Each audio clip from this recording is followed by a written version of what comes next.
Curtis Looney, Ed Murray, Pastor Jean Ott, Present.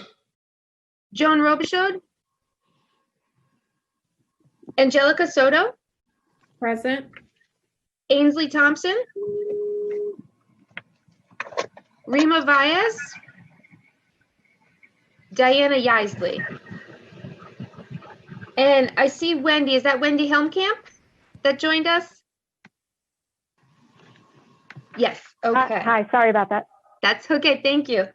All right. So that's it for roll call. I'll turn it back over to Cheryl. Kristen, Great. I did see Gertrude Banks arrive. Okay.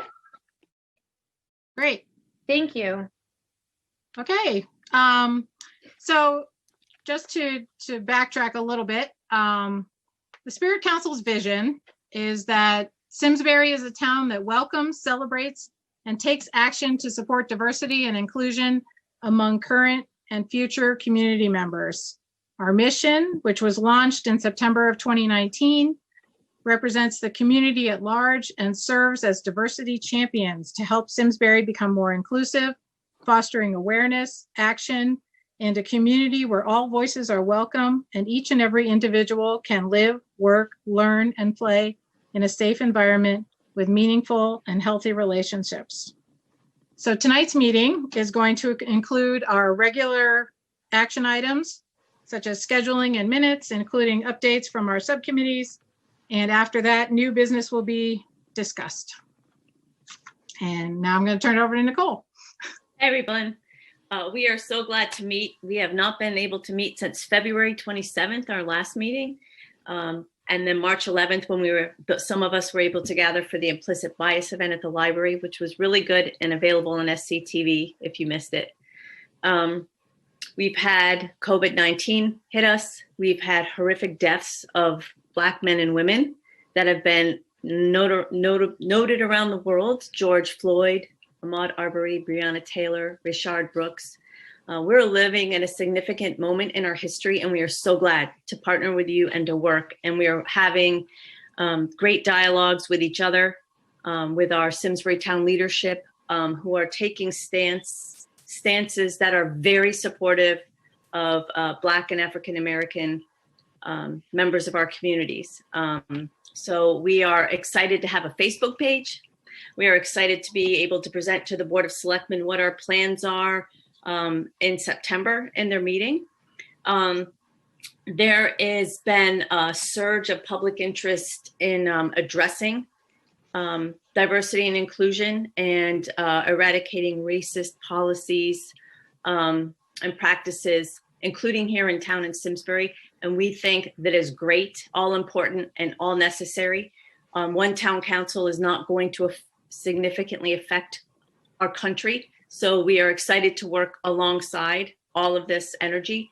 I tuned into the University of Hartford Juneteenth celebration last week, and Dean Aaron Isaacs had a quote that was very moving, and he said, together we will weave a rich tapestry that will give our community strength to remove hatred, bigotry, and racism. So I am looking forward to even working and partnering with them, because this is why we are here. And I'm really excited to get us moving forward. So we have a lot to cover on our agenda. So what we're going to do as we move into action items is just ask that we direct our comments to the item being discussed and look ahead and see if something else that it connects with that you want to talk about will be further down. But thank you for all joining and staying active and engaged. So let's move right on to our first action item. That is the approval of the minutes from February 27th. You all should have gotten those minutes by email, so hopefully you did.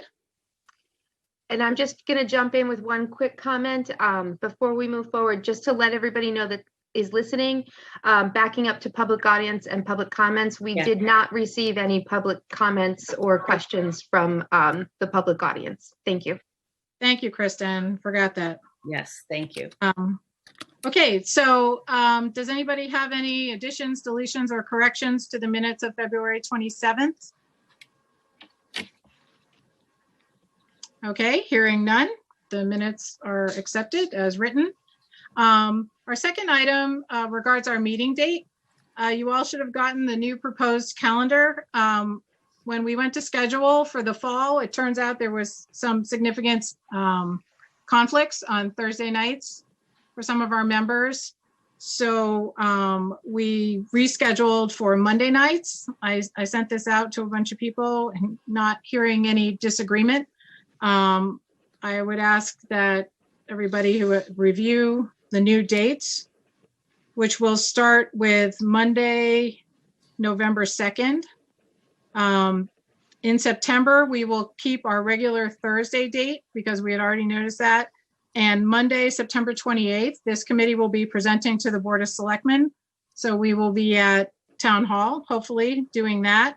So because that is just a few days before the first Monday in October, we decided that that would not be right to have another meeting the following week. So the Monday schedule will start on November 2nd.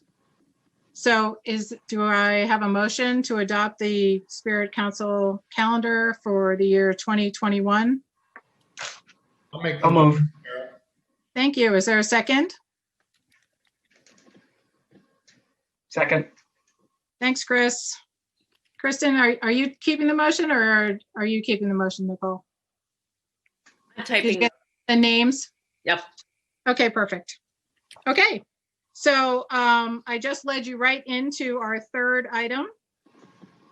And that is the Spirit Council presentation to the Board of Selectmen on September 28th. We have started to work on our presentation and we have asked our subcommittee chairs to begin to prepare some information that we can use in the presentation for the Board of Selectmen. But more importantly, we would like you all to be there. So if you can be there, we would love to have as many people as possible. This will be our first opportunity to have face-to-face with the Board of Selectmen. And we think it's important to let them know what we're doing. I'm sure they're very interested in us. So at least we hope they are. And we would like to include as many people as possible in that presentation. So further down our agenda, you will hear some updates from our subcommittee chairs. If you have any comments, suggestions, or anything that you would like to contribute for that presentation, Nicole and I would appreciate it if you would forward that information to us so that we can review it and see how it fits into the presentation. Are there any questions on that item? The meeting's at 6 o'clock that night. Yes, it is. Okay. Not hearing any questions. I'm going to turn it over to Nicole for the next action item. So we had agreed, I think, in January at our meeting, Carol Clark Flanagan was going to gather some videos and photos, and we were going to work on the permission process to begin social media. And now with our Facebook page and some more momentum building, we are really excited that she has some things to talk about and update us on. Oh, you're muted. I know. I always start talking and I'm muted. And people who know me are very happy about that. I'm going to say just a couple things, and I'm conscious of taking too much time, especially since we have an audience. I had a lot of pictures to show you all, and I will show some. Am I going to be able to share my screen? Let me see. Rachel, can she do that? There is a way for me to give her Yes, I see. You know what? I'm fine. I can do it. I can see my screen when I do it. So I think I'll be able to do it. Okay.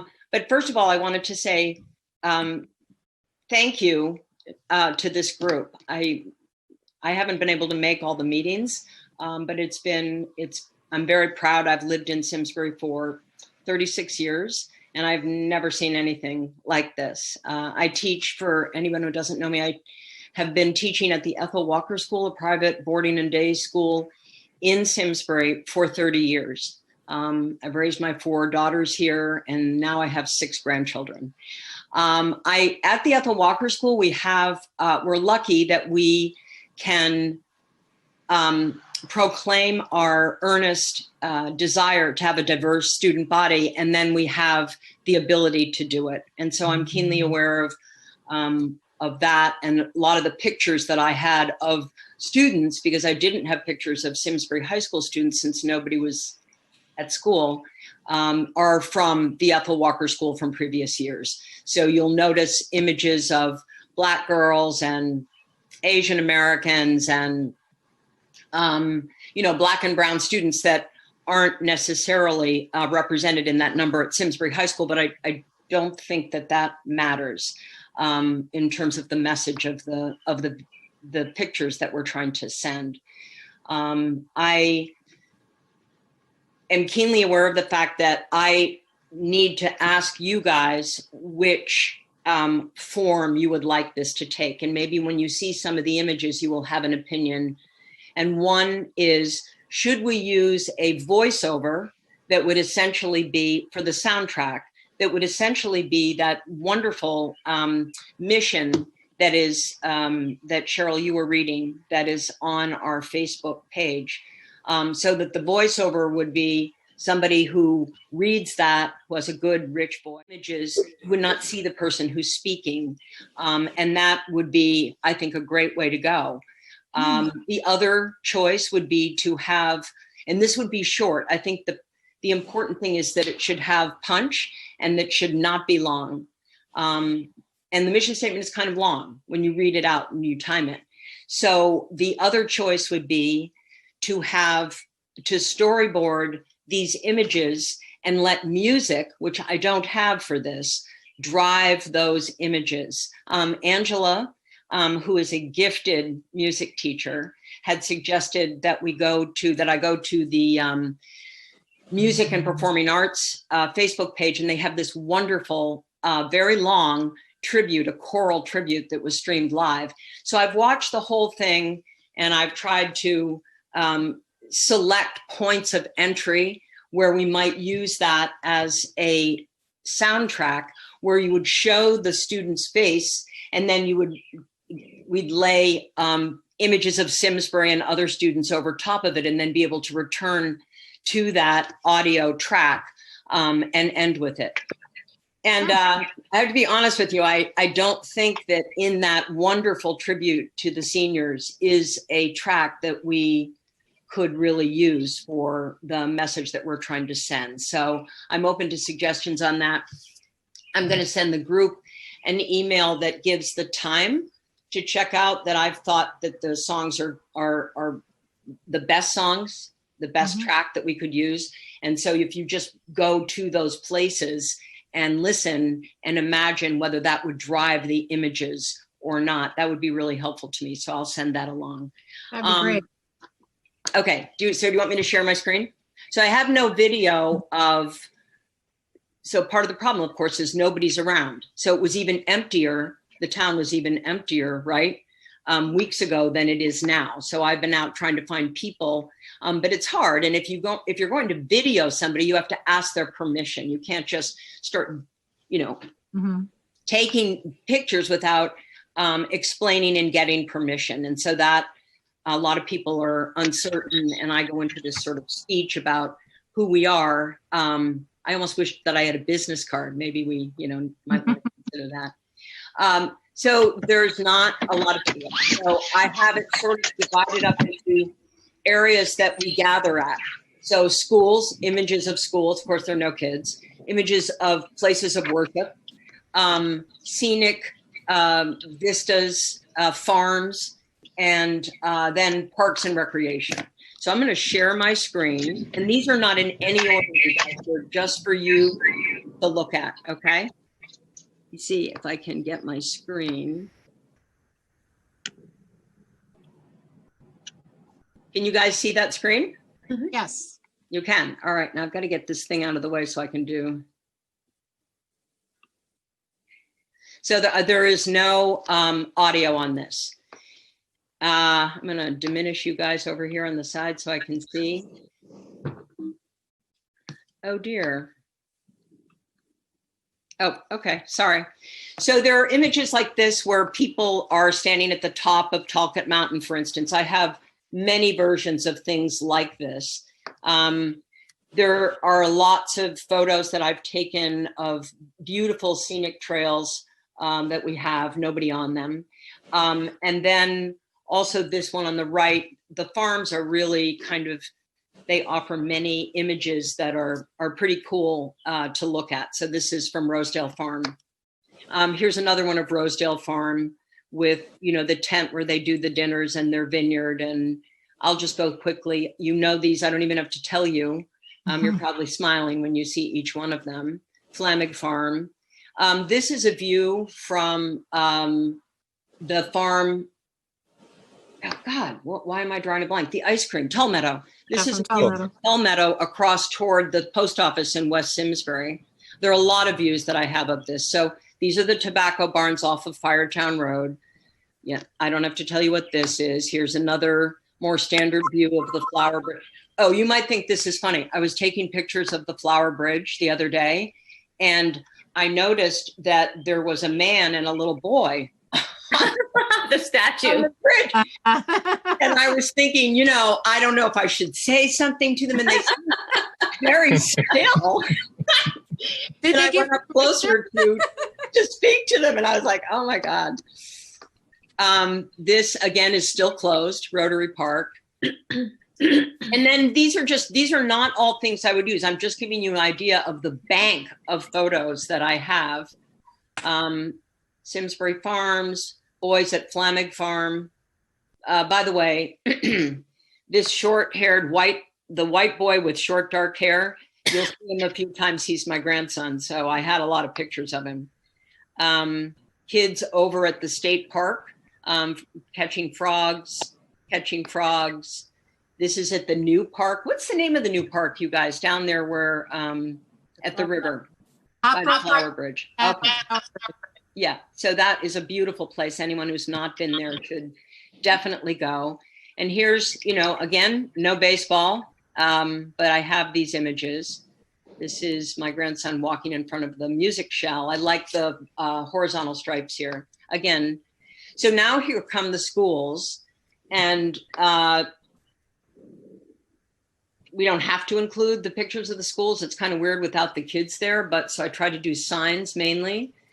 And this is the crosswalk near Squadron. I like the idea of the path and the dark images on the yellow. And over here, children's chalk drawings. This is in Terrafil, where students. I tell you, that Terrafil school is really cool. I hope they don't close it. So here are students who have put on the Episcopal Church lawn things that they are grateful for. Simsbury High. Henry James. That's cool. I'm looking sometimes for, and I didn't put them all up, like images that won't all be pictures and places and pathways, so that there be some interest in the sort of geometric or the design. Here's the library. I happened by the testing that was there the other day, and I just didn't, they were kind of looking at me, and so I kind of left. But here are the places of worship. We don't need to use them, but some of them, like the magnificent tower at the Methodist Church, St. Mary's on the left. This is in the back of the Methodist Church, and this is St. Catherine of Siena in West Simsbury. This I would end with for the places of worship, or even put it in a prominent place. You know, maybe some people might think this is ironic that the Congregational Church, which is descended from the Puritans who were not tolerant, but I think in many ways that that it has a very rich progressive liberal tradition. So here come students. So this is a little plug for the ABC House. I don't know how many of you have done this, but I went in and bought a T-shirt the other day in the back, and a Black Lives Matter sign. And you know, they're very reasonable if you're worried about the cost. And all the proceeds go to the ABC House. Now, these are not students at Simsbury High School, but they're really very cool pictures. So we don't have to use them, but so these are, I'll just run through these kind of quickly. Where are the students from? Are these Ethel Walker students? Yes. Okay. So some of them are so we partner with a lot of organizations that have been around for a long time. ABC's one, Prep for Prep is another, New Jersey Seeds. We also, Wanted everybody to know who we're looking at. Yeah, I'm sorry. Okay. These two are also from the Ethel Walker School. This is Ethel Walker School to the African American Museum of Culture and History that we took last spring. These are 8th graders. This is me on the far right with my advisory. These are my advisees. Many that, I had a totally white group 2 years ago, and now it's kind of neat. They have gravitated over, and the girl with the Syracuse basketball sweatshirt is from the country of Dominica in the Caribbean. So, and this is the girls at the youth climate change thing in Hartford in the fall. Is our robotics team competing. Another shot. Okay, now this is Simsbury High School. I captured some some screenshots from that live tribute to the seniors, the musical tribute that Angela told us about. So this guy, I thought that looked kind of cool. These were the only images that weren't white people, that were close-ups of people singing songs, were those two girls. And I think I'm right on that. When they had the huge picture, I don't know if any of you have seen, where they're all singing together, and there might be 40 faces. There are some, but they weren't highlighted this way. Right. And then I see that woman in pink on the sidewalk on the right-hand side of the screen? Yeah. It was really cool. She's African-American. When I came up to take pictures of this statue, she was taking pictures. And so I stood at a distance, and she just stayed and stayed and stayed. And then she walked around it, and then she looked at her camera again, and then she just stood there. And I took a couple steps forward, sort of, I didn't know if she knew I was there, and she waved at me, and then she just stayed. So it was about, I think, 5 minutes before I got to go over to the thing. I just wanted to mention that. It was really cool. Yeah, and this is the Behind the War Memorial, and I don't know how to use that, but let me see. I can get myself back. I want to ask a question. I'm kind of new to this group, and what is the purpose of this? I'm sorry, I should have absolutely have said that. The idea was that we would put on SCTV a public service announcement. You know how they have public service announcements? They used to do them a lot of the time in the 70s, like don't smoke, it'll kill you. Or the famous one of the Indian looking down, the Native American looking down at his feet at litter, and one tear rolling down his cheek. So that the message was being driven by the images themselves. I don't know that we can do that with Simsbury unless we have a lot of people like waving. It would be an enormous task to get everybody to give a sound bite and to film that.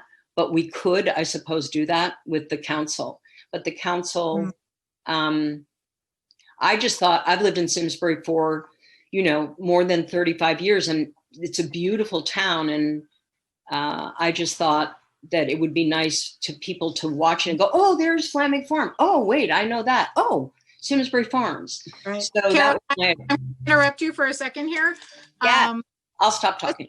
No, that's okay. But I really appreciate all this. They're beautiful pictures. But just to bring it back to the mission here, we were looking for ways to give a photographic representation of Simsbury and what our work is going to look like, in situ, in the place where we are.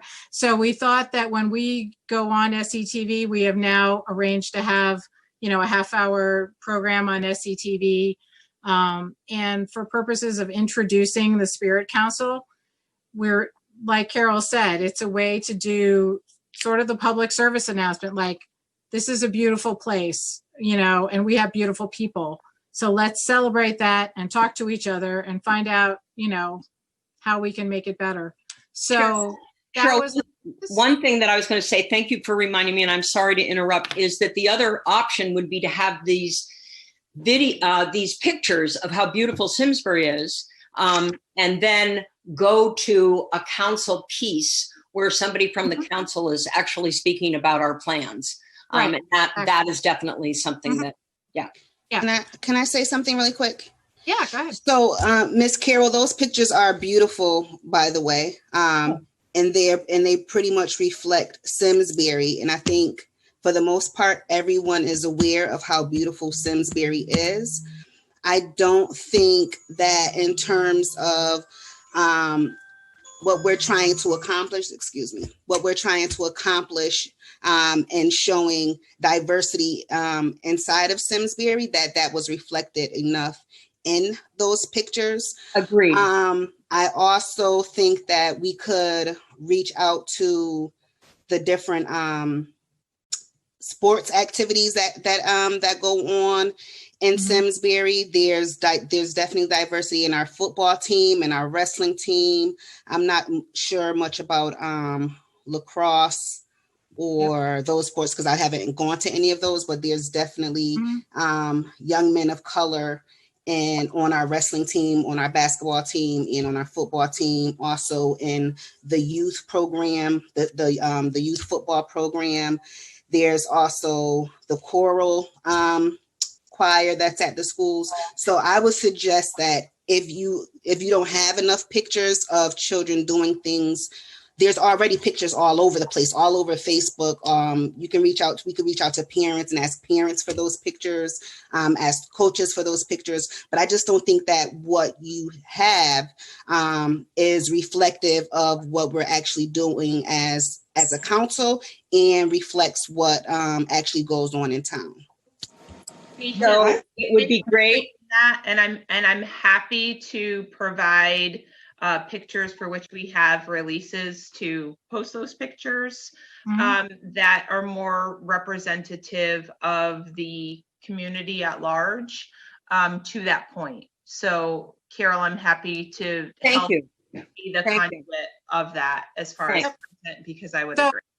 Carol had a really tough job because we asked her to do this, right when everything shut down. Right. One of the suggestions we received from a resident was that we chronicle the Martin Luther King Memorial construction also and show that on our Facebook page.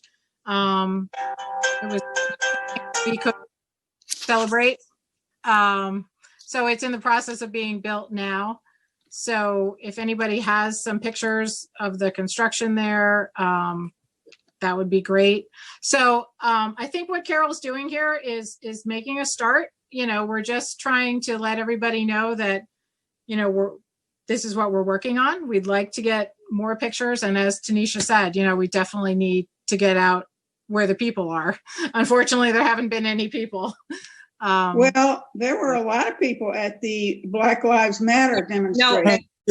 Yeah, Sarah, I actually have pictures of that, and I didn't put those in. So I was there, and I do have images of that. Mm-hmm.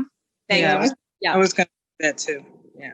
The next time when my boys go outside, well, one is outside right now, but I can certainly tell you, and I can reach out to their parents, his friends' parents, to see if you wouldn't mind taking pictures. But they're almost gone every day, and they're out either downtown or at the park, so that you can be able to go get pictures of kids actually enjoying themselves. Well, the thing that would be great, everybody, is that if you can send me or get in touch with people who have photographs of their kids and their friends, and whether they're doing sports or something else.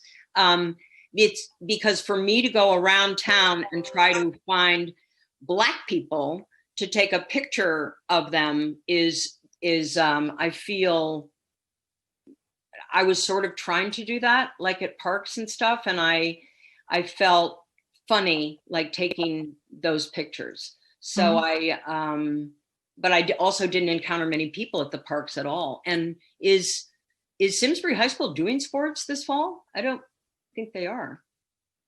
Yes, they are. Actually, football starts Are. next week, in 2 weeks. So, Wow. yeah. Okay, so we've made a start. We're going to have to move on from this item because we got a lot to cover. So you all know where to send pictures to Carol. She's on the email list. So Tanisha, if you have some pictures or would let anybody who would like to send some in, I'm sure Carol would be happy to. We're going to try to work them into this montage and have a collection of pictures that we can use, you know, when we're making these presentations, which would be great. The two things, if anyone wants to volunteer to help her. Yeah, so like I said, Carol's walking around herself, so. And then also we will, especially for children, youth, need permission to use the images. So I can send you a form that Tanisha and I had put together from things that she had already done. If you want a sample, because it's just the right way to do this. One thing with the Facebook that Angela Griffin had suggested with some of the hairspray work the high school kids had done was the permissions were already there, and it was about conversations about diversity and people enjoying doing that. So that could be very relevant. Wait, so I'm sorry. There are conversations that the kids were having. They were being interviewed about diversity. I didn't see that. Well, there were panels and discussions around that work. I don't know if that's part of what's posted on Facebook, but they had done that work together leading up to prepare for that, is my understanding. Yeah, Carol, I'm happy to work with you to get you some more representative content, and we can connect. Thank you. Rebecca, did you want to say something? Were you? I saw you wave your hand. I didn't know. I did. I'll send Carol a message offline. Thanks. Okay, great. Nicole, do you want to move on to the next? Yes, the Board of Selectmen had approached Cheryl and I and asked if we would, they have found funding and they would like to put a banner up over Hot Meadow at the end near Iron Horse with a message supporting diversity and the rejection of anything anti-diversity. So we put out something on our Facebook page, and we have gotten, I think, 5 submissions so far. I think the submissions close on Tuesday the 30th, but what we're looking for is a small group of people to get together and make a decision, review with the people who submitted what would best voice and visualize with words and pictures on a banner over our street our sentiment on this topic.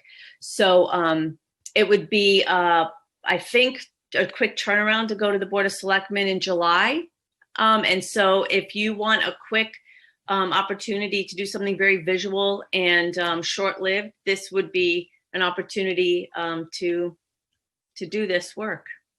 And is it one of those banners that go like right above the street and then across? Yes, exactly. Okay. 360 by 41 inches. Right. So the Board of Selectmen has asked us to make pick one and recommend it back to the board, and they will obviously do the final approval. But they are looking to us as a Spirit Council to make the recommendation. So we were thinking no more than 5 people, first come, first serve. It's only going to be for essentially a week. So we're going to send you a bunch of pictures and artist renditions that have been submitted, and we're going to pick one, and then your responsibility will be over.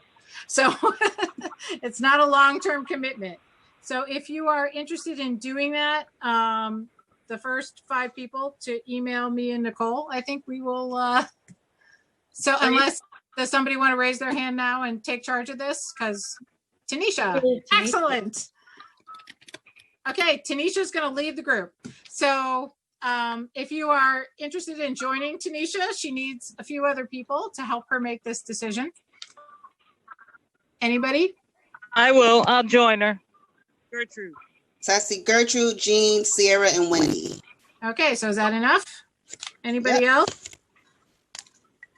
Okay, you have your group. So Tanisha, can you get those emails off of our list? Yep.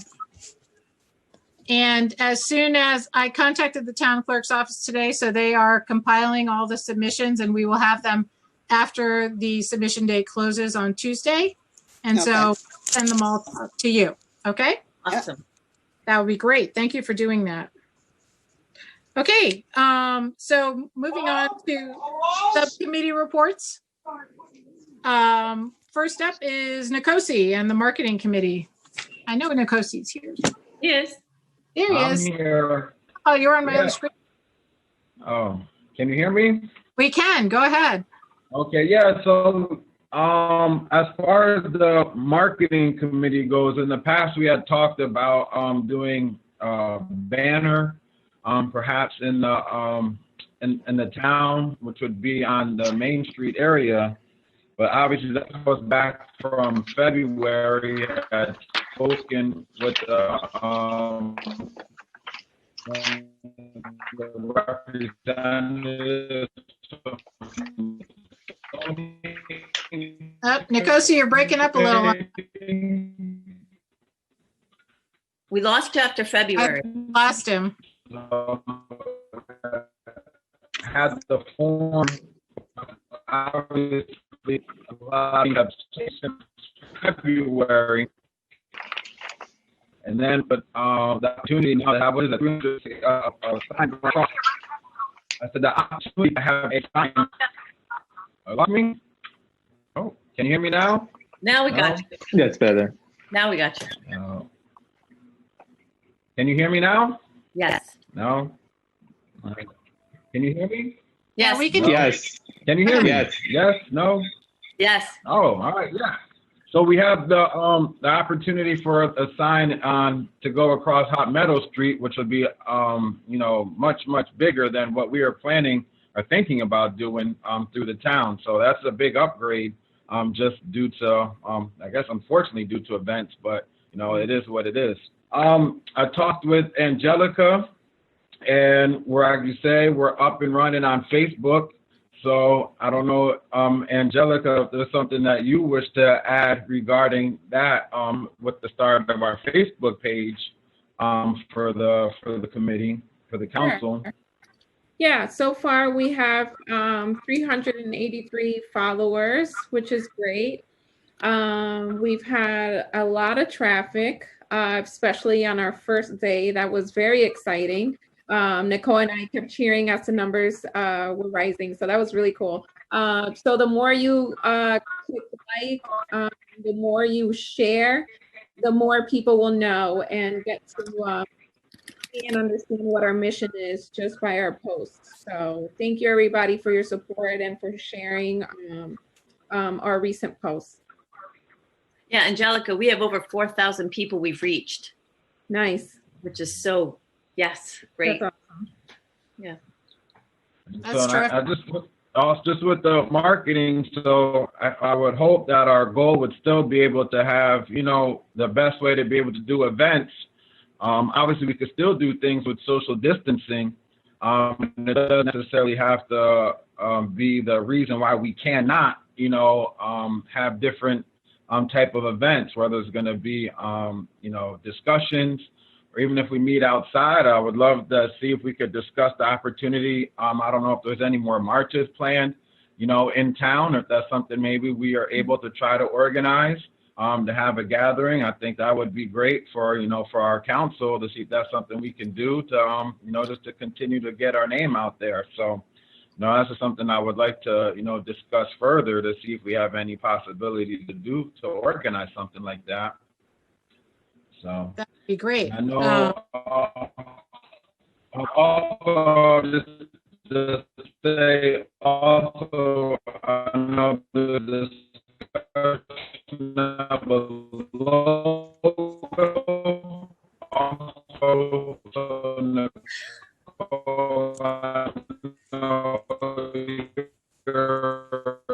Lucy, it's going out again. Contact with, I guess, with your neighbor, regarding logo. So I don't know if that's something he's still designing or if that's something we still need to get together on and work on a design, or Yes. that's Yes, nothing's happened since we got it in February. So what we can do is work it over the summer. There's lots of options.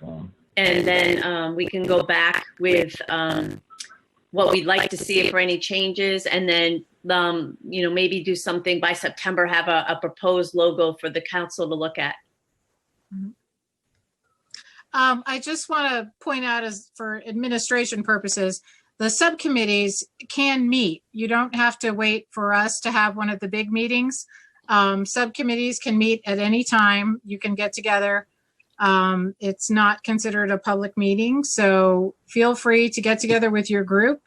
And if you have any ideas or suggestions or things you want to come back to the main group with, just put them all together and send them to me and Nicole, and we will make sure that they get discussed at our next full meeting. But for all these groups, you should feel free to get together and discuss it. They don't wait for us. So Cheryl, there are a couple other things that we should probably consider doing in terms of with the marketing. And this way, maybe we could bring this up at the Board of Selectmen meeting. But how about a proclamation about how the town had the town's stance on racism or on diversity? So that would be something great that we can do. Also, there are two other groups that I know of that are on Facebook currently trying to put together different, a lot of awareness about racism. One of them is Holding Doors Open, and then the other one is Diversity and Inclusion, something or other. I can't think of exactly the full name. But at some point in time, all of us getting together, instead of doing it piece with different groups doing different things to get on their own, I think that we would probably have a stronger force if we're all doing it together for the same, since we're all fighting for the same thing. Anisha, those are other Simsbury groups? Yes, there are. There's the Holding Doors Open group, and I'm going to botch the name of the other one because it's really long. Diversity and Inclusion, and then there was some other stuff that went that's past it. But we should definitely think about incorporating them into our efforts as well, so that we can have a stronger impact in the town of Simsbury. Totally agree. As Nicole was saying at the beginning, we think it's great that everybody is enthused about this now, and we welcome everybody's contributions because that's the only way we can move forward. I know we're the only group right now that has a physical presence, so to speak, doesn't exist just online. So we're hoping that when we can all be together, that those same people will join us, for events. And we've already been in contact with somebody at the library to do some group discussions there. We're hoping as soon as the library is all open and functioning again, we can do that. Angelica has been terrific in collecting resources. So what we were thinking, and Nkosi, you can chime in on this because it's your committee, but we're hoping to put together one list of resources and another list that has events on it, so that people have a way to go through our Facebook page to find those things, just sort of as a coalescence of all that information. So we were looking for the group to weigh in on that, particularly the marketing group, which covers social media. What do you think, Nkosi? Yeah, that sounds like a good idea. To be able to organize with other groups. So would that just be perhaps things that would be happening in the greater Hartford area? Is that something that we'd want to do, different events within the greater Hartford area? I think we should start there. What does everybody think? So Cheryl, we at Simsbury United Methodist had some time to get together with the other houses of worship and realized that we were working down parallel paths as well. And so we have been sharing and comparing notes. what we at Simsbury call education and awareness. And so it's a variety of resources, it's books, it's also opportunities for people who are further along and want to do more, want to get out, want to be active, things like that. And so the houses of worship talked about sharing those resources with each other. And, we'd certainly be happy to, in that capacity, to partner up and to help, make sure that we're checking boxes, reading through the resources that have been shared a lot. We're looking at the same stuff. We're talking about the same stuff. So I think we're walking along the same path together. That would be great. Sort of in the way that, Kristen, you can help me with this, but the Community for Care has resources for mental health and addiction services on our website, things like that. So that was sort of where the idea came from. But now that we have a Facebook page to use that, then I think we can make it more widely available. And I think if all the groups come together, I know lots of people have lots of terrific lists, and it would be nice to have, as we are a town committee, then a sort of a clearinghouse for that information. Our goal is to be informational and to bring people together to have these conversations. So I think it's a good way to put the word out there. Would there be any types of groups or organizations that we would, I don't know how to say it, that would not be, we would not, I guess, be promoting events of, or is that just like, anyone who has an event type of deal, we could post it, or is there, a little bit of, a criteria or any type of boundaries we're looking at? Well, the thing is, it has to fit within our mission. So, as I said, when we do it for Community for Care, it has to fit within our mission to provide information and resources about mental health and addiction services. And we, as a Spirit Council, are a subcommittee of Community for Care, and our mission is to promote diversity and inclusion in Simsbury. So if it doesn't fit within that mission, then I'm not sure that would fit in our list. But what do you think, Kristen? I think, and I also was reading on the comments about submitting the pictures via Facebook to Carol. I think that, we have a really great tool with the Facebook page now. And I think it's going to take a little bit of work to emerge as the town's representation on this effort, and recognize that there are other groups and are other committees out there that are doing similar work and working in a parallel direction to us. We can't necessarily tell others not to keep doing what they're doing, but if we can reach out to some of the leaders of other groups and ask them to join with us or collaborate with us. And I really like the idea of having the list of resources and events on Facebook. What we just have to be careful of is that, like Cheryl said, that it fits in with our mission and our vision, and that it follows the town's policy as far as what's posted on Facebook. So I would err on the side of caution and say that, yes, we can use Facebook as a tool, but to encourage people to submit things to us, possibly by email or through a private message, so that we don't accidentally have something on our Facebook page that doesn't fit in with what we're doing or with what the town would want us to use our Facebook page for. Right. Yeah, that makes sense. We wouldn't want just anybody putting something up on their Facebook page. So that makes perfect sense. Well, and the parameters of having a town Facebook page, we agree to. So that's our privilege to use it. So. Right. But there is a way that you can have an administrator that, as folks are submitting posts or pictures or things like that, as an administrator who's ever over our Facebook page can determine whether or not if a specific post or a specific picture is allowed on there. So, feel free to send it, but just know that it may not get posted for X, Y, and Z. Right. And we have that. So, like I said, we're trying to be informational and inclusive and help people get the resources that they need so that we can, move our conversation along. So. And so would that be working so we have people want to email pictures or events, would that go through the town email, or would we be using perhaps a personal email at first, or how would that I guess what would we be able to put out there for people to send their, their suggestions, send their pictures or events to? For Facebook or for the group? For like, as far as like a notice of an event or, somebody, would that be coming to a personal email so we could see it first? That's what I'm asking. Or would we have it, through the town email or through Cheryl, through through their organization? I guess where would we want people to direct it? Direct their pictures to? I think it kind of leads to a question for me that my understanding, the way that the Facebook page was set up was to allow people to be able to make comments because we don't want to censor anyone.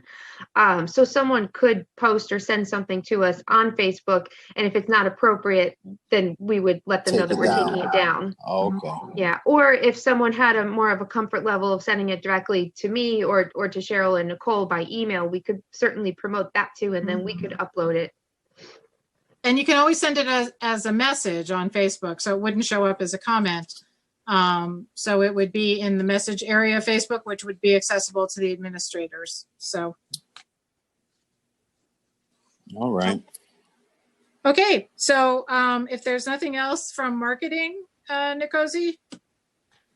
Yeah, I think that's about it for right now. Okay, great. Thank you. So let's move on to the data group. Rebecca, do you want to update us on that? Yeah, sure. Thank you. The data group, so far as I know, is made up of Meg Evans, Christina Garrity, Gertrude Banks, and Mary Margaret, whose last name I'm not able to track down completely. And my internet connection is not great tonight, so I apologize if I'm glitchy. We have had a chance to meet once since our last Spirit Council meeting, and we each have a handful of things that we're going to be tracking down, and so we'll be able to report a little bit more at our next meeting about that, especially since Meg and Christina couldn't be with us this evening. I'll let give Gertrude a chance to give a quick update if she has one in just a minute. But I wanted to briefly go back to a conversation that I've at least talked to Nicole about that I had in April with Linda Harris, who works in the city of Decatur, Georgia. Many of you know we've been talking about this Better Together project that the city of Decatur undertook several years ago. And we were specifically talking, here we go. We were specifically talking, I reached out specifically to Decatur to talk to them about their process and what it entailed. One of the things that Nicole had, that we're all particularly interested in, especially as it relates to our September meeting with the Board of Selectmen, is budget, money, funding, that sort of thing. So there's a hard data component of all of this, which will likely fall or rest mostly in looking at data that's been collected through the census and that sort of thing. But then there's sort of that qualitative data piece that the city of Decatur at least found that they got a lot of that from community conversations that they held with a consultant helping them moderate and plan and execute those community conversations. And so, it's really, it's needs to be a conversation of this group, if that's one of the directions in which we want to go. And it looks like under new business, we're going to be discussing that as well. So that's kind of one portion of the data component. The other piece, Gertrude, were you able to track down anything on your end that you want to report at this point? Not as of yet. I'm making connections with the Urban League to see if there's any existing data that might be helpful for us, and how do we compare to other towns, in terms of the data. So I'm making that contact right now. Perfect. I know Meg is going to connect with Sue if she hasn't already. One of the things that occurred to us is that we don't want to be running cross purposes with the Equity Council. So if the Equity Council, I shouldn't say cross purposes, but we don't want to duplicate work. So if you guys have already done some data collection or have ideas about where we can get that, especially as it relates to the school system, we want to make sure we tap into already existing resources. So at some point, Sue, if she hasn't already, Meg's going to connect with you. I know Christina was going to work with some of her contacts about some information about the police department. Chief Bolter, she may get directly in touch with you again about existing data that already exists. How do we collect data? How do we, an interesting question came up in our conversation. Like, can we gather data on the number of calls that come in about suspicious behavior and how that all plays out? That was one of the questions we had. And then, of course, the 2020 census is underway right now. So for a hot minute, we thought maybe within, a year-ish, we'd have access to that data. I mean, talk about a process that's been way stalled by the pandemic. So we will likely not have our hands on 2020 census data for quite some time. So in terms of census data, we'd be relying on 2010 data at this point. So we're going to keep working those different arenas, but I do think I think it'll be intriguing to have this conversation tonight about community conversations for sure. So that's where we are.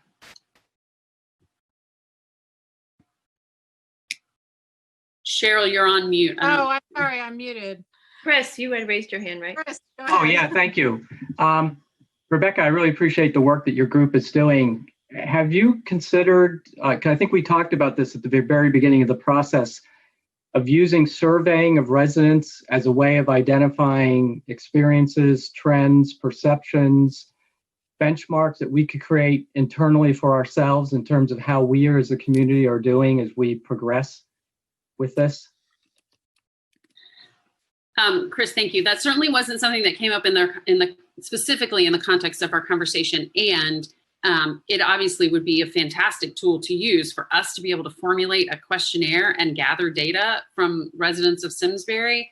That would be amazing. And it goes back to the funding question, right? Of how, I mean, at the end of the day, a lot of what we're talking about, whether it's a banner or data or community conversations, comes back to funding. So I think it would be fantastic to be able to curate a survey to be able to send to every, resident in Simsbury. Yeah. So Rebecca, the town does have a surveying capability that it uses quite a bit. These are surveys that people volunteer to participate in as opposed to sending something through the mail. But if you look at some of the surveying that's been done, it develops fairly sophisticated insights into whatever the subject is that's being worked on. I mean, I'd be happy to work with your group to maybe develop some surveying questions and focus and process if that's something that you as a group have an interest in. Personally, this committee was about the fact that we had a racial incident in Simsbury. It generated a large conversation that not just people of color, but people of all sorts of different diversity have both large and small experiences that make them feel that they're seen as different.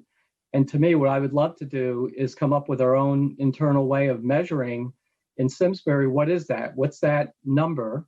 And how do we progress against it over time? And also the surveying, to me, also provides further insight into that core issue, which is we are a predominantly white community, and as such, people who aren't white experience all sorts of things that the white community isn't aware of. So I really like your energy around possibly doing a survey and would be, more than happy to collaborate with you on that. Thanks for that. I certainly don't want to speak unilaterally for the Little Data Crew, but Gertrude, it sounds like a great place to continue our conversation at least. So thank you. I think it's a great idea. I think it's awesome. Mm-hmm. Yeah, I like it too. That's great. Yeah. My only question is let's really think through how we really reach people, because sometimes just sending an email isn't going to get the response and engagement of the people whose voices we really are not hearing right now. You know what I mean? So maybe we can just think through that piece a little bit. Manchester did something similar with their town, and I know the consultants who worked on that. So if it would be helpful, if we decide to go forward to find out how they did that, I can reach out to somebody. And I also, so we're not starting from scratch. If it's helpful, I can also help with developing questions, whether they're for a quantitative survey or the community conversations. And I feel like the two go together, like the quantitative and the qualitative is what really provides the richness. And if community conversations are in part to collect or baseline information, then those would have to be designed very carefully in how those are done. Yeah, to me, part of the vision is to apply, and Wendy, I really like that phrase. There's qualitative and quantitative. You actually want both. And we really just want to, there's a certain scientific process to this, which isn't new. It's not rocket science. What we want to do is apply those best practices to it. So you might not end up, you're not doing a census of the whole town, but through effective sampling, for example, that's well managed, you can get to those truths. So completely agree with that. I think one of the groups on Facebook is doing some surveying. I don't know how it's going, but I think we have to be cognizant when we're doing this that not everybody is on social media responding to these questions, and I think it's important that we reach out to different areas that are not necessarily just Facebook to get our answers. So we're going to have to think about that. And I'm sure Wendy and Chris and all of you with much more experience in developing this type of surveying can help us with that. Awesome. Thank you. I wonder if you can go on to ctdatahaven.org to see if you can collect some of the information that you may already be looking for. Mm-hmm. Say that again, Tanisha, my connection broke up. Was that Data Haven? Yes, ctdatahaven.org. Right. I think I had, I was looking back at notes and I feel like you've mentioned that before. I wrote it down just recently though. So I appreciate that reminder for sure. Okay, that's great. It sounds like, Rebecca, you have some new volunteers to help you. Cheryl, can I just ask one more question? Rebecca, when you referred to the Equity Council that you said is also collecting data, can you just remind me who the Equity Council is? Wendy, would you mind if we went back to that? Because the Equity Council is going to give us an update when we get to the end of the agenda. Okay. So if you could hold your question, it's important, but I'd like to. That's all right. To get together before we hit that. But thank you. No problem. Okay, Lloyd, you still here? I'm here. Yay. The outreach committee. Okay, so the outreach committee, we, at the end of February, the outreach committee sent letters out to various businesses, organizations, interfaith groups within the town, introducing ourselves and inviting everyone to an event which took place at the library on March 11th. And this was an event called Implicit Bias, which we collaborated with the Community for Care to put on. It was well attended, had some great questions, great interactions for those who came out. And so I think with that, one of the things we're doing right now, we're looking to do is how can we create more opportunities for people to have conversations within our town? And so with that, one of the things I've done is I teach a class, the Bridge to Racial Reconciliation. And in conversations, one of the things we're looking to do is to take that and to put on some sessions at the library. That's when the library reopens and we can start gathering again. And so some of the things that would cover would take a historical look to see why we are where we are today.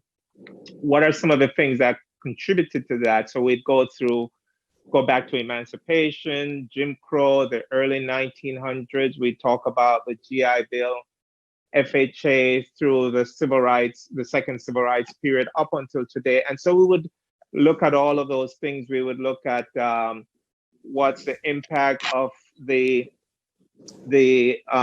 drug policy that was implemented in the 80s, how that has impacted the criminal justice system. And so the goal is to have those events, have some conversations, have people participate in those conversations to help create more awareness. Because I think one of the things that I've come to realize, and I have experienced, is a lot of times we believe that we have a lot of knowledge about history, but sometimes as we have more conversations and we're exposed to other people and other opinions, we learn so much more and we become so much more aware. So the goal and the intent is to be able to do that in collaboration with SCTV, and to tape that so that we can have that to share with others. And just as an FYI, on the implicit bias event,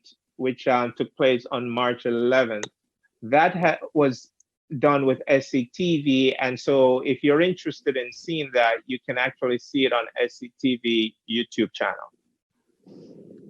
And oh, by the way, just to introduce, hopefully I remember most, but if I don't, the folks on the outreach committee includes Cheryl, it includes Sulemke, Dana Yaisley, myself, Chris Kelly, and I'm not sure if I'm forgetting anyone, but if I am, I apologize. And if you're on, just remind me.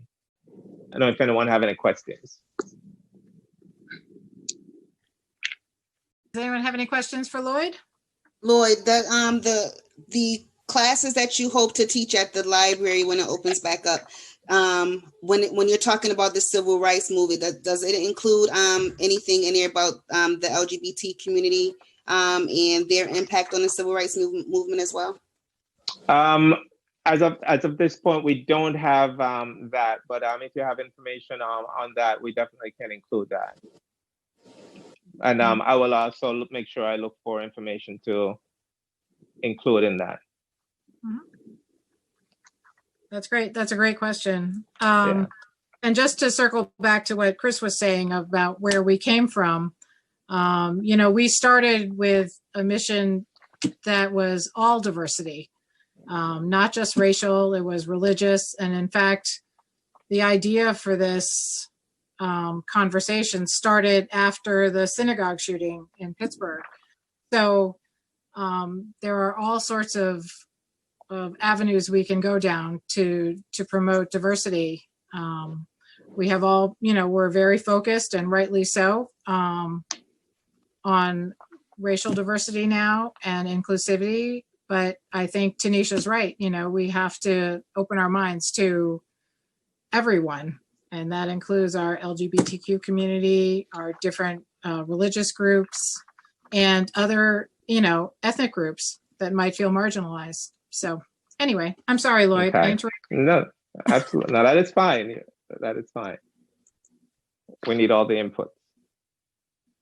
Okay. I just want to remind the committee members that are on, and anybody else who's not on the Zoom call but might be watching, that if you are on our committee and you have not yet joined a subcommittee, this would be a good time to think about that as we start to prepare for programs and new events that we can host, because we are going to get back together at some point. And I think we can hit the ground running if everybody, pitches in and is ready to go. So think about which group you'd like to be a part of, and reach out to the person, you've heard from several of them tonight about joining in.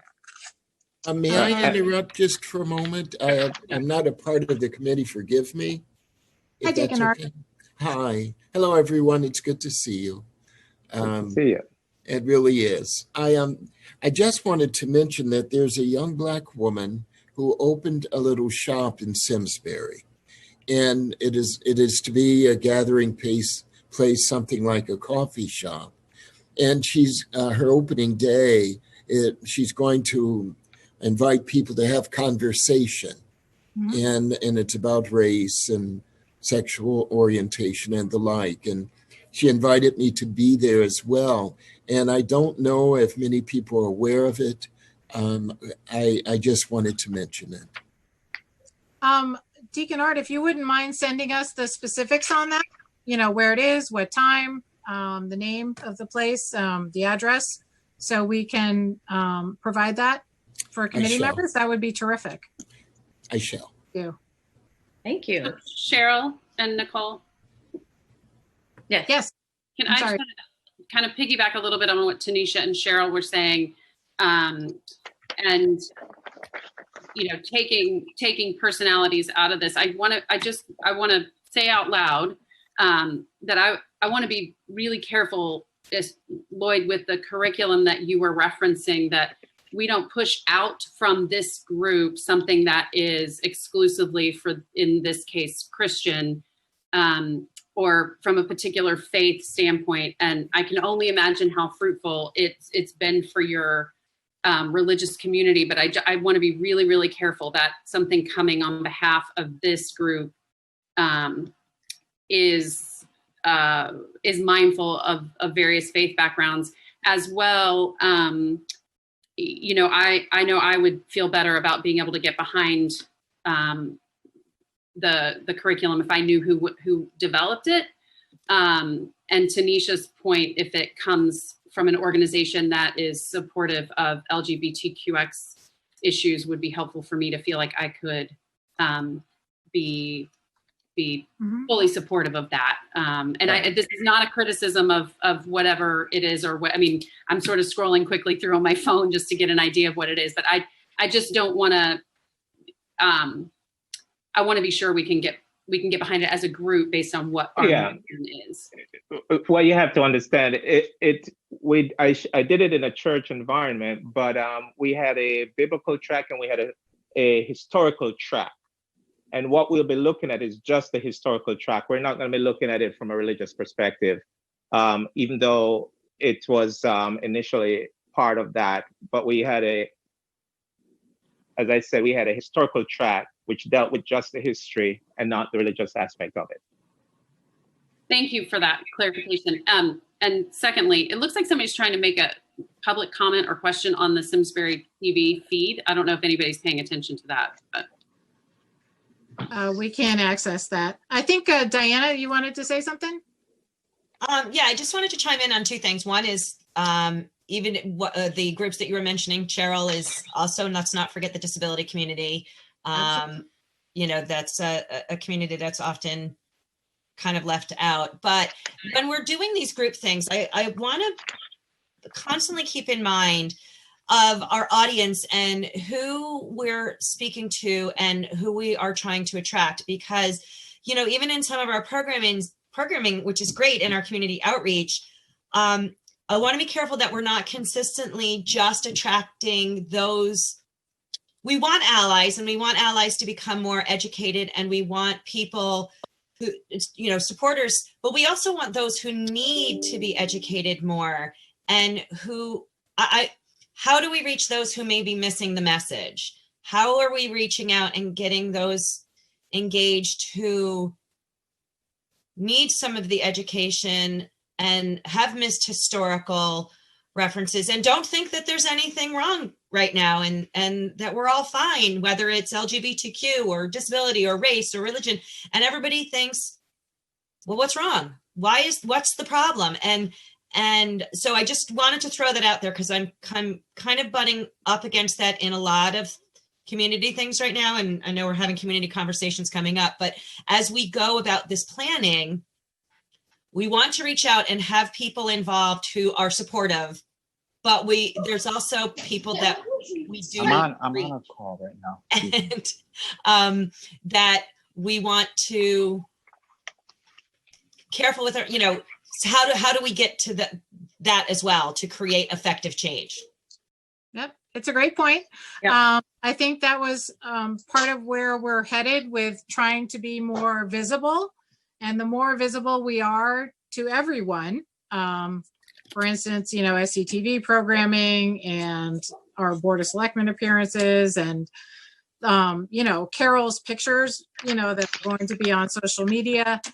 And there's only so much we can do to make people aware of who we are and what we're doing.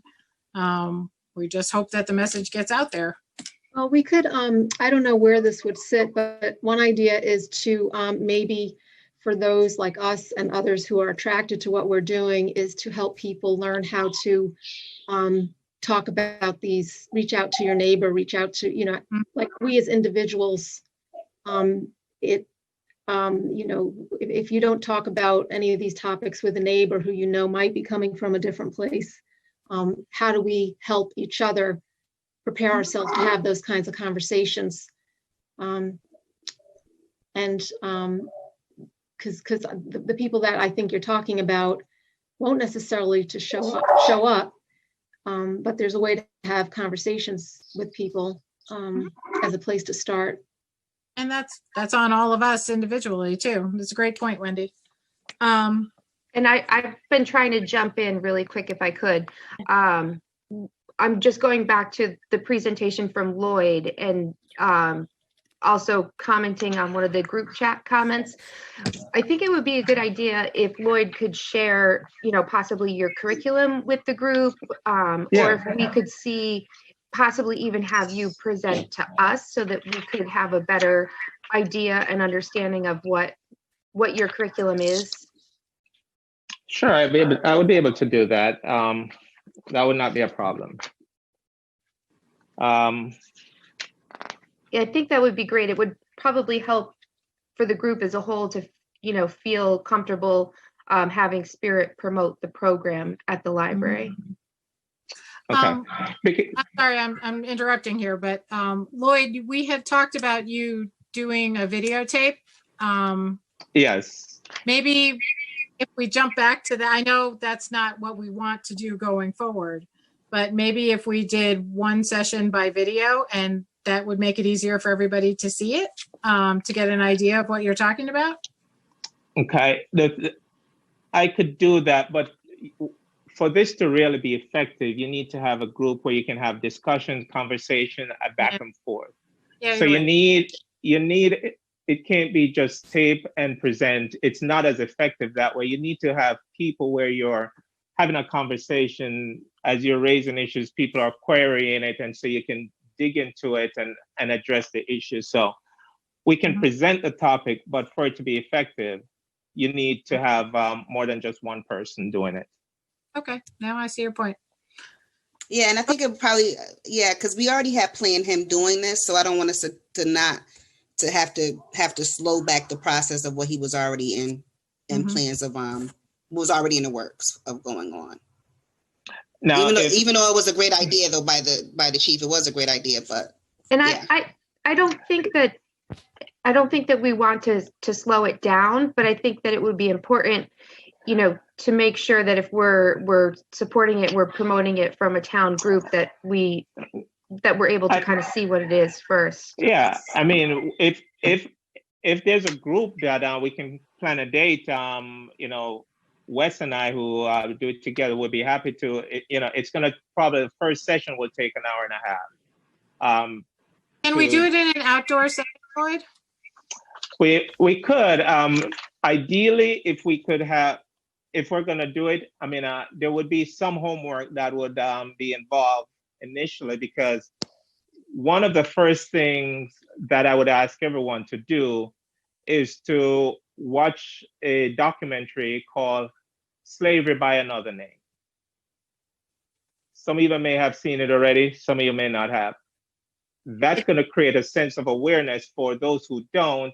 And then we're going to have some conversation, some discussion around it, what happened, and it allows us to look at history, the 13th Amendment, and so many things that has happened. And that's just one session. This would be a 8 to 10 session presentation. So this is not a one and done, because you're looking at ethnic and cultural issues. We're looking at the origin of wealth and income inequality. We're looking at mass incarceration, going back to Jim Crow through today, talking about the school to prison pipeline, stereotyping, you know, institutional and systematic race issues, some of which we've touched on in if you're part of the Equity Council.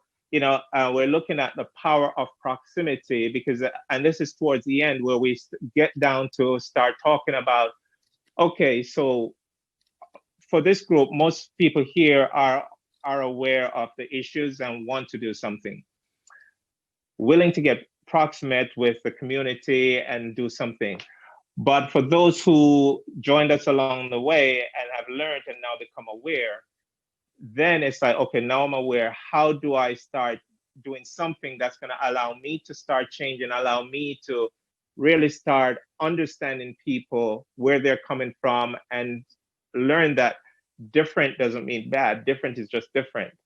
And it's the power of proximity in doing those things that allows us to do that. So it's not a one session. So yeah, as far as this is concerned, absolutely would be happy to schedule something where maybe an evening, a group of us get together and we go through one of the presentations. What do you guys think? Oh, Sounds good. okay. Okay.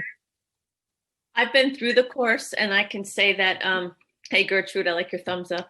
You can tell you're used to Zoom meetings. Lloyd, if you just maybe presented or shared the agenda, the syllabus, like the list of topics that you cover.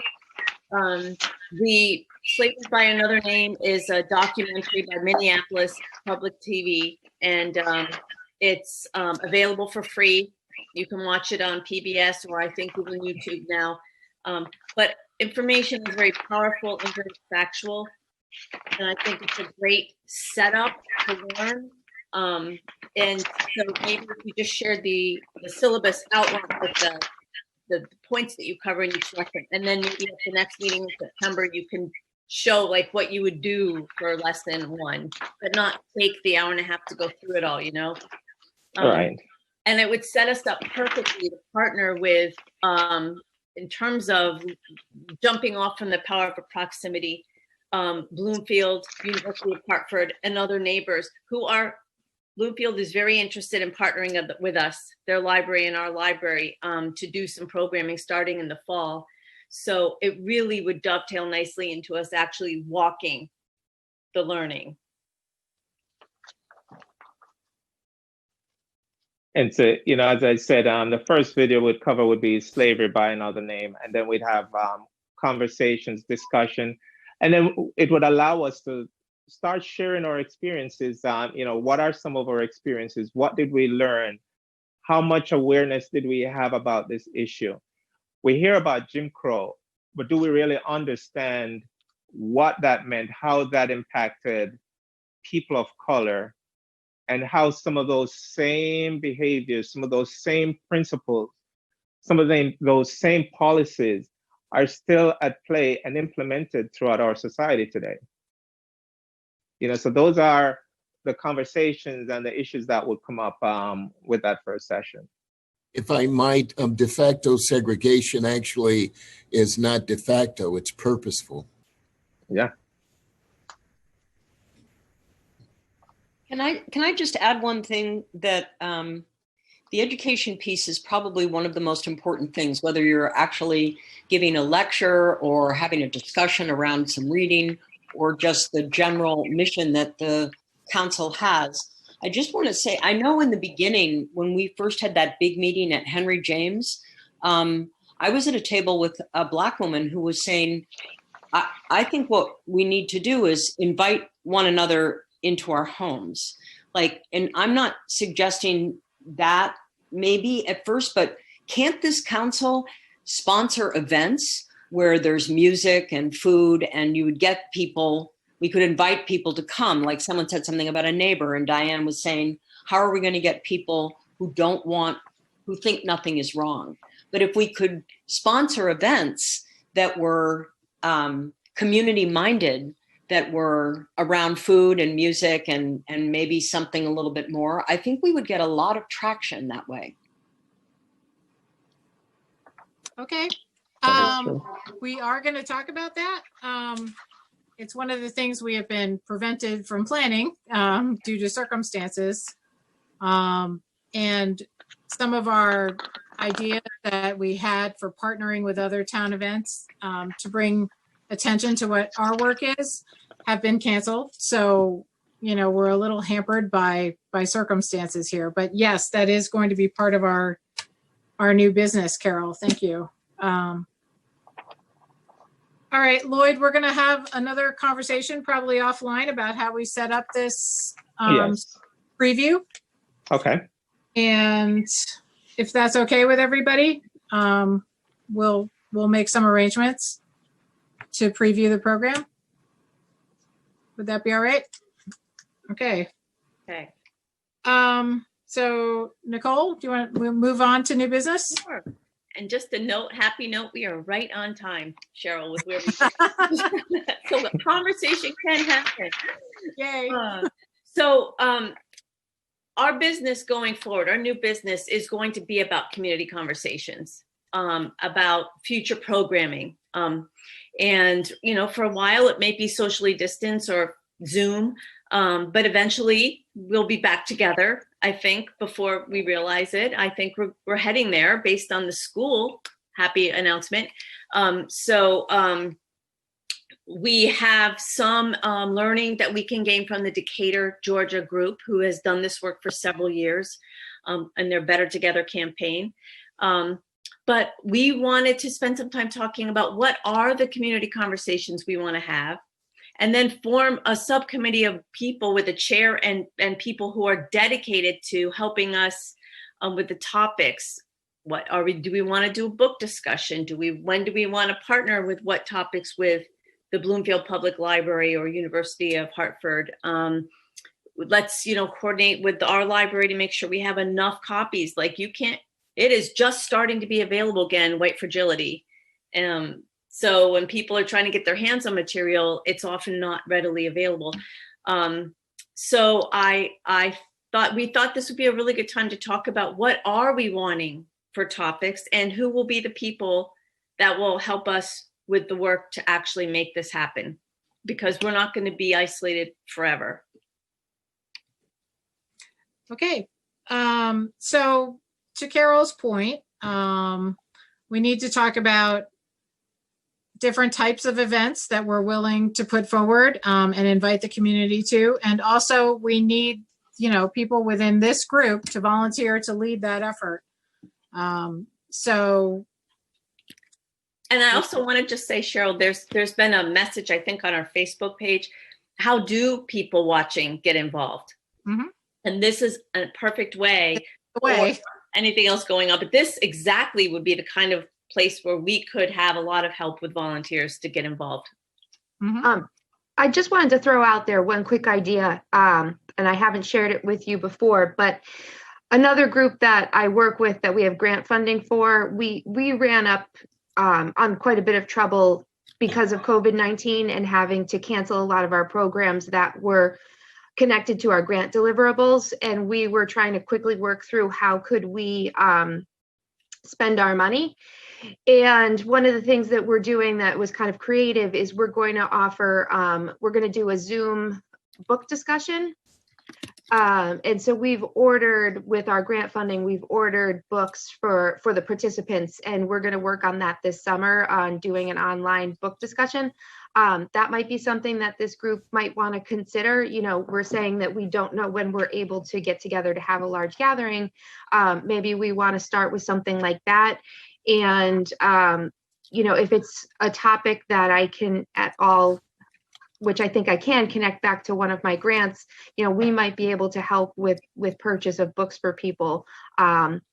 So that's maybe something the group wants to think about. Great. Yeah, that's a great suggestion. Yeah. As you know, Kristen, we've done that with Community for Care, and the book discussion was very positive. We had a lot of great response, and I think that partnering with our neighboring towns in this effort would be, instructive for all of us, and it would foster those communications and connections that we might not make just wandering around Simsbury. So I think that's terrific. And some library employees have reached out to us already to say that they are very enthusiastic about this, and that, we now have a partner at the Bloomfield Public Library, as Nicole mentioned, and we have somebody at the Simsbury Library willing to work on that. So part of what we're looking for now is somebody from this committee to, grab hold of that and take responsibility for moving these events forward. So you don't have to do them all. If you're only interested in book discussions, then we'll put you in charge of book discussions. If you're interested in, community events that might involve, as Carol mentioned, food, music, an art event, whatever it is, let us know and we're going to put you to work. So if you are watching this on SCTV and you are interested in helping with any of these efforts, this would be a way for people to step up and say, yes, I'm willing to organize an event like that the community is invited to. So you can get in touch, whoever on this committee will be in charge of that, then we will get you in touch with them and move it forward. Any suggestions?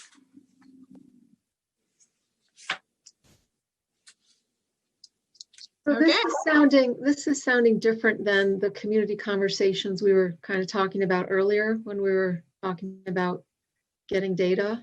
So this is really, it sounds like it's two different things. Or it doesn't have to be. Yeah, I'm not sure it has to be. Certainly we can talk about that, because I see those conversations coming out of these events. I did some research into the longest table concept, and that concept it came from Atlanta, but bringing people together to sit down and eat together who may not know each other is a way to start a conversation.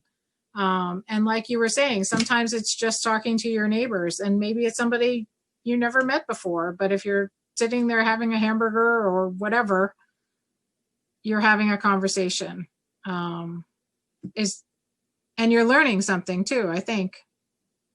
Is that what you meant, Wendy, or?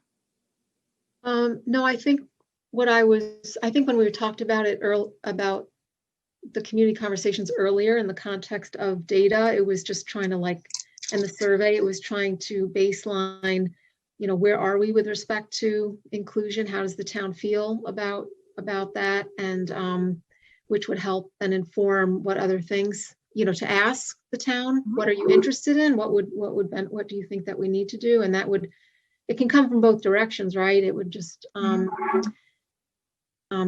but I'm thinking about, this is two different things.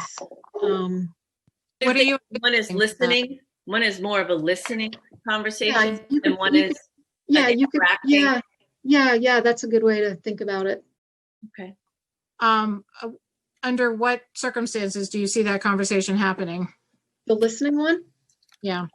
I think it was, if we wanted to, from a data perspective, we talked about wanting to just gather some baseline data about the town to, so as we do these all different activities, at a future point in time, we can see, what kind of progress we're making.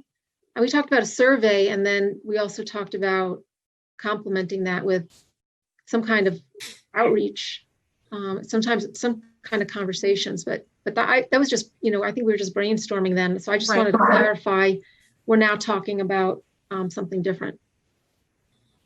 I'm just trying to get a picture in my mind of what you envision for that interaction, like people coming to a spot like the library and asking them questions. I don't know. I don't know. It might be organic. It might be like, the woman, who's got the coffee shop, who just wants to invite people to have conversation and just, well, I don't know. I can jump in here. I think, I agree with Wendy. I want to just echo that. I think what is bubbling up are really two different, and Nicole said this too, right? There's some listening and gathering information pieces that, am I stuck? You're good. Okay. There's some listening and information gathering pieces that we can take on. And then I think, Cheryl, what I hear you saying with sort of book groups and that sort of thing is a little more content driven, sort of education. And I agree. I think when we're talking about gathering information, it's more of a listening exercise. Think about, for instance, the gathering we had that set this all off back in May, right? Like, people didn't come to discuss anything in particular. They came knowing that the point of the gathering was to gather information that we might not even know we were going to gather. But we put what we thought, or y'all actually put who you thought would be good people in the room for that conversation. And out of that conversation came information that we've now been able to use. So I see those as being, whereas if that gathering had been come together to watch, for instance, Slavery by Another Name, not judging one being better or worse, right? It's just two different intents. And I see, yeah, I'm just trying to clarify a little bit, I think what Wendy is saying, but also what we were talking about back when we were discussing data, that I think we'd be thinking more about those listening opportunities, ways to bring people together. And I think the way you do it is you say, Simsbury's going to set out over the next 6 months to hear from as many people in the town of Simsbury as possible. And here are, 10, 12, 14, 500 different gatherings that we're hosting, so that we have a chance to hear your voice. Yeah. To me, if I can hop in here for just a second, to me, what that does is that loops us back to Chris's offering and some of the conversation about how do we gather information that's not on Facebook. I mean, for example, I'm not on Facebook. I don't have much to do with social media. And so I would be one of those people that you wouldn't hear from. Not that I'm an essential voice, but it's just an example. No, I see what you mean. And I think that having some listening would be really good. I also think that, some of what Nikosi was talking about in working to formulate a list of resources and events, right? That's also really important, because there are going to be people who are going to go, I'm talked out. I don't want to talk. I don't want to talk to you. I don't want to talk about this anymore. But I need to be educated, or I need to go and do something. And I think that we have a wonderful opportunity as a group, because of the different communities that we come from and the mandate that we have, to provide those opportunities. But I agree with what's been said. Let's be clear about where we want to place those and how we want to organize that. That's a great point. Yeah, that's a great point, Jean.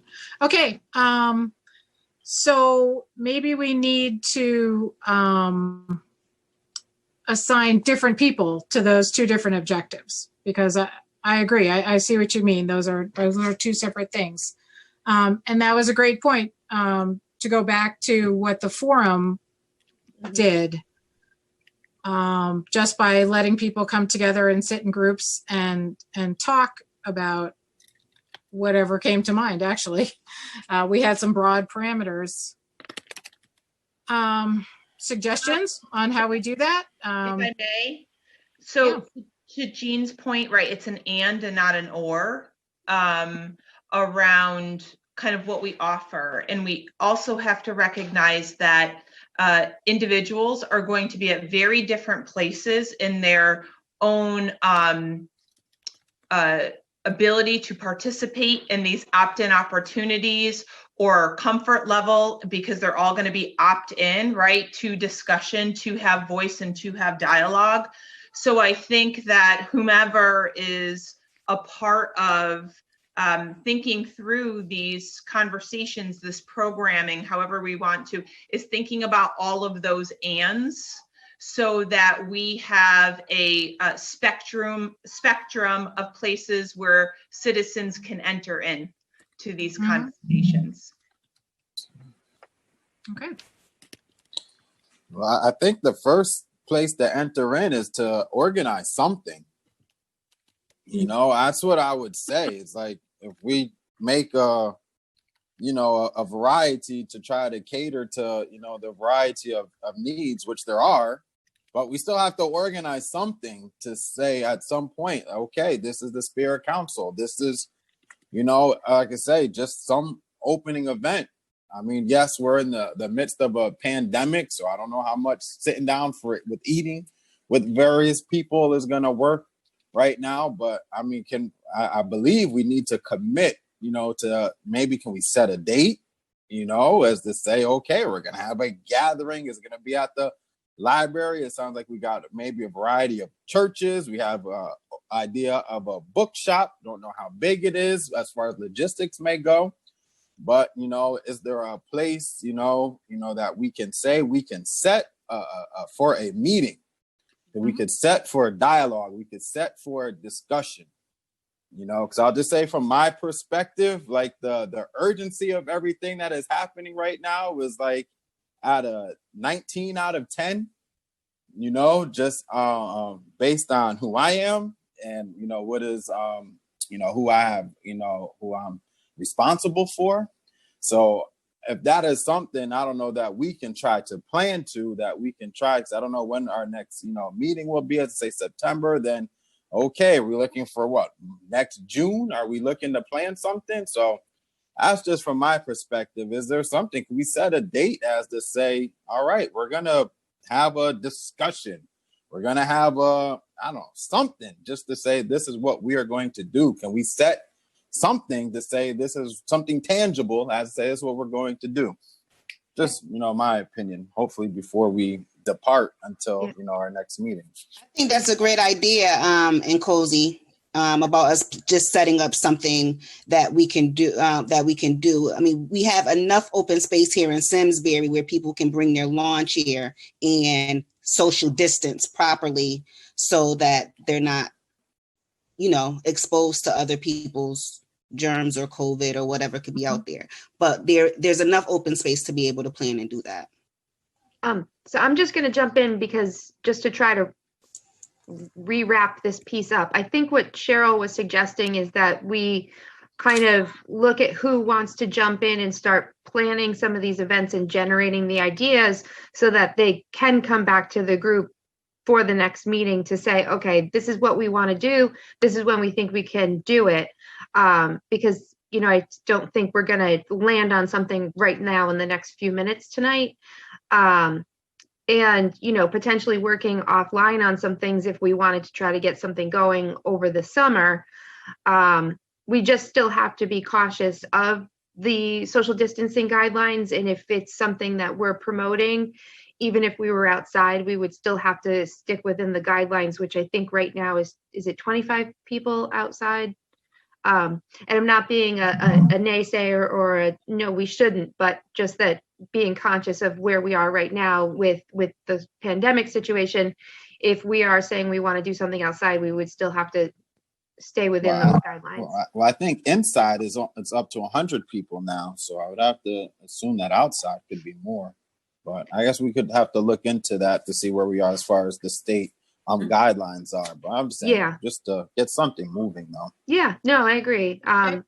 So Cheryl, and Cozy, since you're part of the marketing team, is it possible for the marketing team to put a couple things together and then put it out there for us? Yeah, I'm all for that. If Nicole, Angelica, I think Carol, if you still want to be a part, Tanisha, I know that's you. So we could text, we could set up a time to meet, to brainstorm, and we can see what we could do. I'm okay with that if you guys are with that.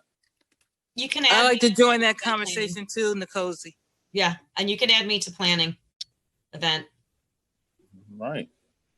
Great. So we'll move forward with it. Cheryl, though, could you do us a favor, though, if we're trying to plan something and looking at calendar, knowing that Simsbury 350 is supposed to also have a lot of events being planned starting in the fall, that we don't want to butt up against something, that could we have calendars maybe so that we're, again, not trying to plan some community event that is going to butt up against other events that are maybe being planned for the town? Does that make sense? It makes perfect sense. And I wish to God I could tell you when those are going to be able to happen. But anything that's tentatively in the works. I would love nothing more than to give you absolute dates for when things are going to happen. I can tell you things that are on the calendar now. Actually, the 350 has a website, simsbury350.com, which has our calendar events on it. So it's been changing and morphing into other things. And our partner organization events are also on that calendar. For instance, the Historical Society, the house tours, other events like Simsbury Celebrates. So, you know, right now the fall is a very fluid calendar. We've been trying to adapt and move events forward, but it's difficult because we don't know, you know, when we schedule one of these, are we going to have 25 people or are we going to have 500 people? It's a tough call. And I would love to be able to say with any certainty at all that these things are going to go forward.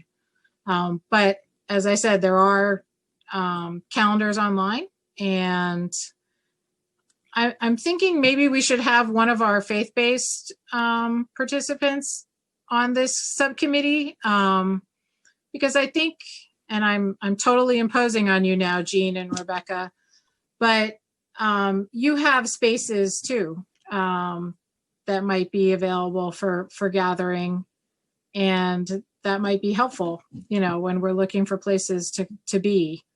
Yeah, we have 12 acres, so. Yeah, so that's what I mean. It's and there are, I would add, I mean, you've got 12. We actually, being right in the middle of town, don't have a ton of room that's not asphalted. Yeah, I know. Which is not lovely. But, you know, to Rebecca's comment about making sure that we're inclusive of other, you know, religious perspectives, the comment earlier, we've got lots of other colleagues. You know, Rebecca's got a ton of room. Blazer up at Covenant Presbyterian has just a tremendous amount of room, and would be more than happy to open those facilities. So yeah, let us know. Happy to. So I think maybe we should keep that in mind when we're looking at possibilities for where to meet and how to meet. You know, it doesn't have to be, you know, a public park or a public building. Okay, anybody else? So you guys, if you just raised your hand and volunteered for this, if you could send your name to me or Nicole with your contact information so that we can put it all together.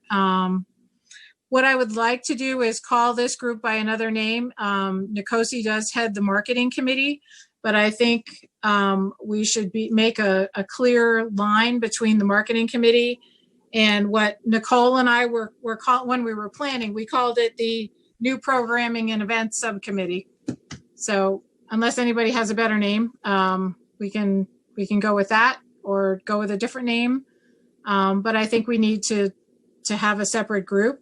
And it's not that it can't include people from the marketing committee. And Nikosi, I'm happy to have you head it up. But, okay. I just think that it should be separate from marketing efforts.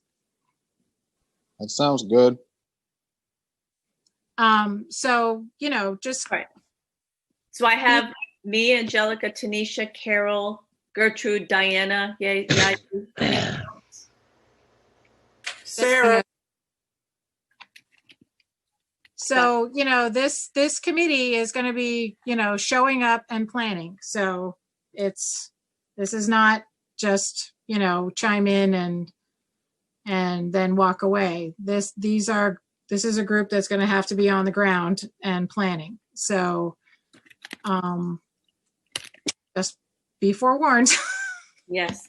And then in terms of the listening piece, Wendy, do you want to connect with Rebecca and that group to help that set up? Sure. Yeah, I have Wendy and Chris's name down. I'll follow up with you guys after offline. Awesome. Yeah, that's an important piece for. And then Jean, you said you had resource lists that you were developing with the community of faith leaders. We have just started putting that together. So I'm not sure where everybody else is at. I can't speak for them, but we've begun to formulate them at SUM, and I'm sure that Rebecca's got some stuff, and we can reach out to our other colleagues about that and get back to you. Yep. If All you right. shoot me a note as a prompt, and make sure that we send it back. Okay, we're gonna we don't have too much time left, and I want to get to the update on the Equity Council. So Sue, if you're here, if you wouldn't mind doing that. Sure, I am here, and I think it was Wendy who asked what the Equity Council was. So yes. We referred to the racial incident. It was a blackface incident that happened a year ago, February, in our schools, and asked the community for care to help partner with a larger community conversation. Certainly the schools are a huge part of this work, yet there is a larger Simsbury community who also needs to be invested with us. So that conversation that we had a couple of months after really brought together this concept of a spirit council. And when we were looking at the feedback from that event in May, where we had over 100 participants, there were clearly some suggestions and recommendations that were purely about the schools, the public schools, and some that were more community-based. So from that, the Equity Council was born, which is basically an organization, a group within the Simsbury Public Schools. We're about, when everyone is there and we have really great attendance, we're about 25 in number, very different perspectives. Certainly there are Board of Ed members, there are multiple students, because that voice through our larger community conversation was one that we definitely wanted around all of our tables. Community members, faith-based leaders, and their primary goal is to assess our organization as the Simsbury Public Schools relative to issues of social justice and inequity, and then to make recommendations to the Board of Education for their consideration around policy and practice. So we started meeting last September. We met on a monthly basis, and really twofold in what we had accomplished this year. First was to develop our equity lens. We partnered with the Center for School Change, who has a facility around these conversations and that development. And then from that, began developing an equity statement for the Simsbury Public Schools, which is in 3 parts around how do we define equity in the Simsbury Public Schools? What are our core beliefs, our ideals that we believe relative to equity? And then finally, what's our stance? At the end of the day, it's not just about a statement, it's about action. So in order to actualize our definition and core beliefs in the Simsbury Public Schools, what do we commit to do? So that took us a while to put together that statement. It's really going to function as a sentinel document from which decisions are made around policy and practice. So again, after meeting each month, a subcommittee would come and take a element of that statement that we had grappled with as a large group and kind of bring it back with people's feedback in a refined way. So very happy to share that just 2 days ago on Tuesday, I was able to, on behalf of the Equity Council, share that statement with the Board of Education. We had an extremely lively discussion, a passionate discussion about what this all means. And the Board of Education really gave some very great feedback for consideration. And I believe that the board is going to look at adopting that statement in one of their next few meetings. So we're excited about it. We're excited to use it as a lens for which we make decisions in the Simsbury Public Schools that's inclusive of our school climate and culture around curriculum, and looking at what we teach and how we teach it as a an important part of our larger Simsbury community here in town. So that was pretty exciting. The Equity Council had its last officially scheduled meeting of the school year on June 4th, which was timely after the death of George Floyd. And what we were going to be doing at that meeting was really delving into some very school-specific data around climate and access. Who has access to which classes and experiences and educational opportunities, looking at that from a large group, but then just also disaggregated. But certainly we changed that agenda and really just talked about our national landscape and developed action plans for the immediate about what we wanted to do. And certainly one of those first steps was putting our statement and our work in front of the Board of Education. So we're very happy about that. And then the group committed to meeting over the summer to look at that data piece relative to culture and climate and access. So certainly from that, we have some questions that we are going to be delving into that will lead hopefully to future practices within our school system. I know that's very broadly defined at this point, but we want our data and how it's living, both in that quantitative data, those numbers, but also in our students and staff's lived experiences within our school system to really articulate some powerful next steps. So that's where we're at with Equity Council. That's great. Does anyone have any questions for Sue on the Equity Council work? Okay. Thank you. That was really, really clear. That's great.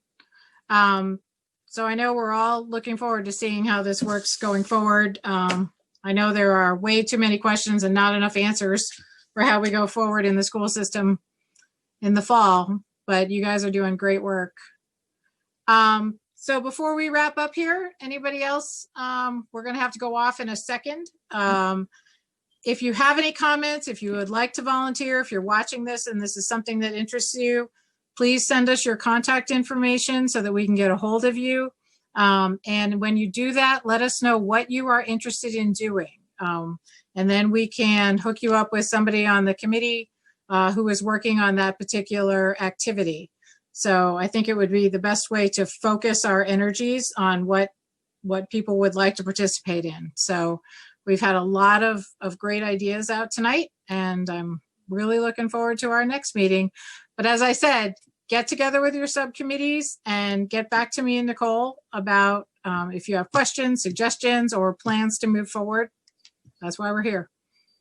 Anybody else? I'm really glad that we got to meet tonight. I'm glad that we were able to get this together before September.